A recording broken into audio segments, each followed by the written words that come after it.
Bonjour à tous et bienvenue. C'était un homme mystérieux. Personne ne sait vraiment quand il est né. Personne ne sait vraiment quand ni même comment il est mort. Ce qui est le plus pressant pour les fans de boxe, ce sont les manières douteuses dont il a perdu 2 combats pour le titre poids lourd contre Mohamed Ali, qui était connu sous le nom de Cassius Clay lors du premier combat. Brut à l'intérieur du ring, Sonny Liston était aussi une brute à l'extérieur. Vous l'aurez compris, aujourd'hui on va parler du boxeur poids lourd Sonny Liston. Ce vendredi, cela fera 53 ans qu'il est décédé, exactement le 30 décembre 1970 à l'âge de 38 ans, dans d'étranges circonstances que nous verrons plus tard dans la vidéo. Cette vidéo est la dernière de l'année 2023 qui fut riche en boxe, riche en vidéo, riche en combat. Je vous prépare une vidéo qui sortira début janvier 2024 où je parlerai des meilleurs combats de l'année 2023 ainsi que des meilleurs boxeurs avec également un bilan un peu plus personnel et de l'avenir car il faut bien en parler. Ce sera une vidéo très personnelle. Abonnez-vous et activez la cloche pour ne pas la louper. Revenons à notre Sonny Liston. Je vais essayer en toute humilité de vous présenter le boxeur.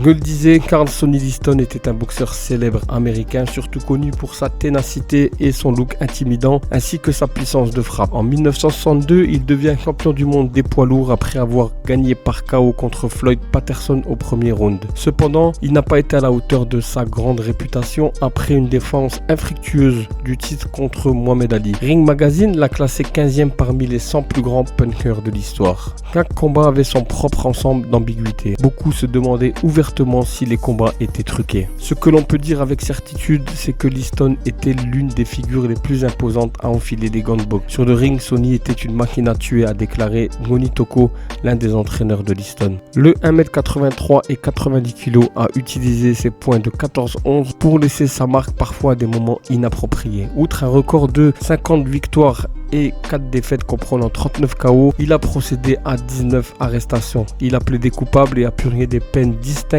pour vol à main armée et voie de fait contre un policier. Liston avait des liens avec le crime organisé, c'était connu. En 1952, après avoir purgé 2 ans de prison, il fut libéré sur parole auprès d'une équipe de boxeurs ayant des liens avec John Vital, une figure de la pègre de Saint-Louis. 6 ans plus tard, Tony Carbo et Blinky Palermo, figures majeures de la mafia du Nord-Est, sont devenus les propriétaires majoritaires du contrat de Liston.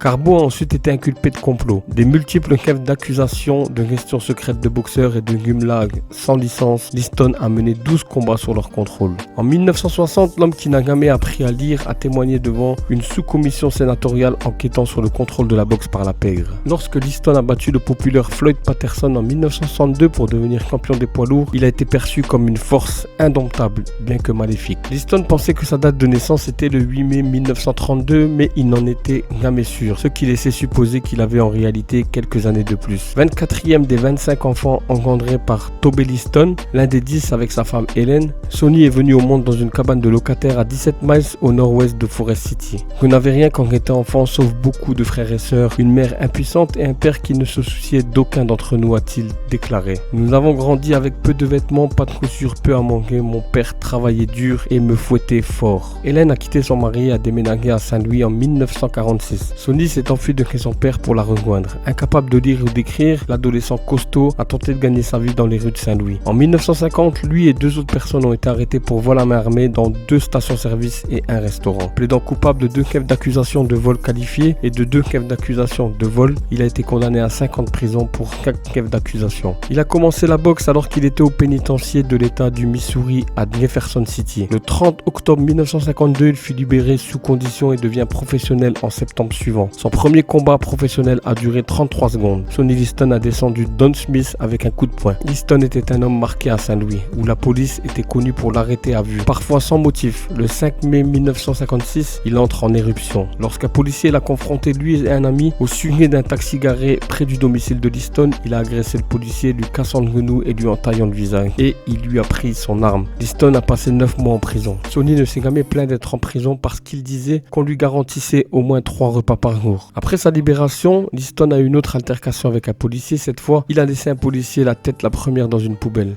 Un sergent de police a fait savoir que Liston devait quitter la ville. Sonny a tenu compte de l'ultimatum et s'est rendu à Philadelphie. Ses dirigeants ont vendu son contrat à un groupe dirigé par Carbo et Palermo, alors que Liston a commencé à se mettre en forme dans l'espoir de remporter le titre des poids lourds. Il a également poursuivi son comportement antisocial. 2 autres arrestations pour conduite désordonnée et résistance à l'arrestation et une autre pour usurpation d'identité d'un flic. On conduit à la suspension de Liston par la Pennsylvania Athletic Commission le 14 juillet 1961. La suspension a été honorée dans tous les États. La licence de Liston a été rétablie 3 mois plus tard. En décembre, il a mis KO Albert Westphal au 4e round pour se positionner pour tenter sa chance contre le champion Patterson. Malgré les protestations de la NAACP qui voulait que Patterson évite de combattre Liston, dont la réputation de voyou était jugée préjudiciable au mouvement des droits civiques, le combat a eu lieu le 25 septembre 1962 à Chicago. Cela n'a duré que 2 minutes et 6 secondes. Mais Liston a trouvé un accueil froid dans sa ville natale d'adoption. Une célébration pour le premier champion poids lourd de Philadelphie est désormais de mise, a écrit Larry Mertman, rédacteur sportif du Philadelphia Daily News. Le match revanche avec Patterson a eu lieu à Las Vegas le 22 juillet 1963, plusieurs mois après que Liston et sa femme Geraldine aient déménagé de Philadelphie à Denver. Liston a déclaré qu'il était fatigué du harcèlement policier. Liston a de nouveau gagné par KO contre Patterson au premier round. Sa deuxième défense de titre ne s'est pas déroulée aussi bien. Convaincu qu'un enfant impétueux nommé Cassius Clay ne représentait aucune menace, Liston s'est à peine entraîné pour leur combat du 25 février 1964. Le monde de la boxe a été stupéfait lorsque Liston ne s'est pas présenté au 7e round. Alors que certains criaient que Liston avait abandonné le combat, le favori à 7 contre 1 a cité une blessure à l'épaule comme raison pour laquelle il ne pouvait pas continuer. Leur revanche a eu lieu le 25 mai 1965 à Lewiston dans le Maine et cette fois-ci le sentiment est encore plus grand que le combat était truqué.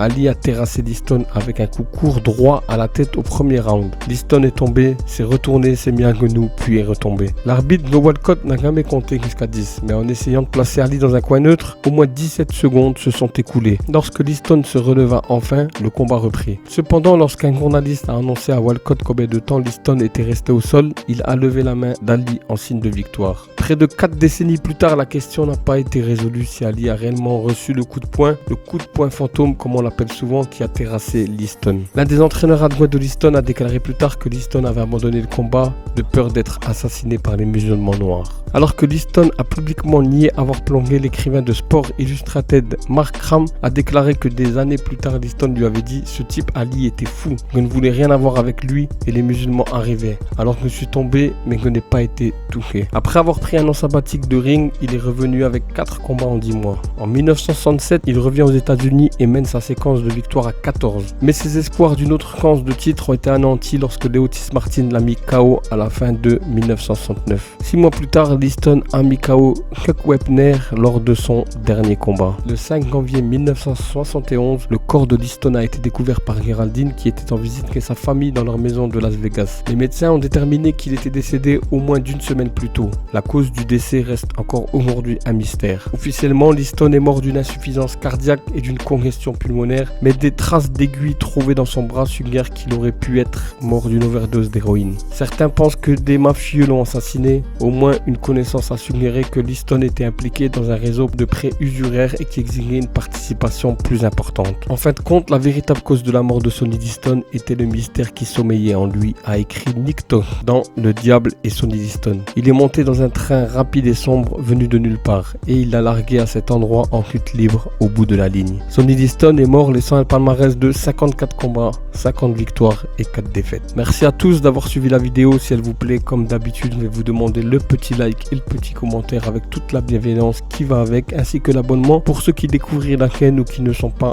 encore abonnés. On se retrouve très vite pour une nouvelle vidéo. Prenez soin de vous, vivez bien, soyez gentils avec les autres, aimez et appréciez votre famille et vos amis. Demain n'est promis à personne. Passez une excellente fête de fin d'année. Bonne année à tous et vive la boxe.